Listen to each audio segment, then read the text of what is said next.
అనకాపల్లి జిల్లా నర్సీపట్నం ఏరియా ఆసుపత్రిని assembly speaker చింతకాయల అయ్యన్నపాత్రుడు జిల్లా కలెక్టర్ విజయకృష్ణన్ బుధవారం సందర్శించారు. రోగులను పరామర్శించి వారికి అందుతున్న వైద్య సేవలు అడిగి తెలుసుకున్నారు. అనంతరం అన్నా క్యాంటీన్ ప్రారంభించి అక్కడే భోజనం చేశారు. గత ప్రభుత్వంలో మూసేసిన అన్నా క్యాంటీన్స్ తిరిగి ప్రారంభించామని అయ్యన్న తెలిపారు. ఇక్కడ అన్నా క్యాంటీన్ నిర్వహణ బాధ్యతలు హరే రామ హరే కృష్ణ సంస్థకు చేపట్టినట్టుగా తెలిపారు.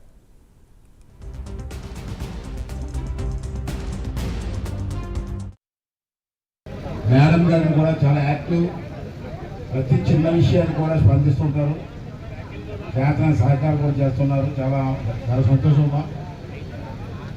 నేను కూడా నియర్లీ 40 years నుంచి రాజకీయంలో ఉన్నాము. నాకు నచ్చిన కలెక్టర్లో 4-5 ఉంటారు. దాంట్లో మీరు ఒకరు. ఇందాక మేడం ఒక మాట అనుకుంటున్నాను, అమ్మ మీకు సాయం చేయాలంటే మీ చెల్లెలు లాంటి దాన్ని చెప్పండి.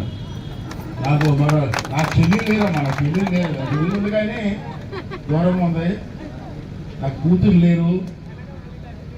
నాకు కూతురు లేదు కాబట్టి మిమ్మల్ని అలాగే ట్రీట్ చేస్తున్నాం. ఇది అందరికీ తెలిసిన విషయమే. 5 సంవత్సరాల క్రితం చంద్రబాబు నాయుడు గారు ముఖ్యమంత్రిగా ఉన్నప్పుడు పేదవాళ్ళకి అన్నా క్యాంటీన్ పెట్టాలని చెప్పి రాష్ట్ర వ్యాప్తంగా నిర్ణయం తీసుకోవడం జరిగింది.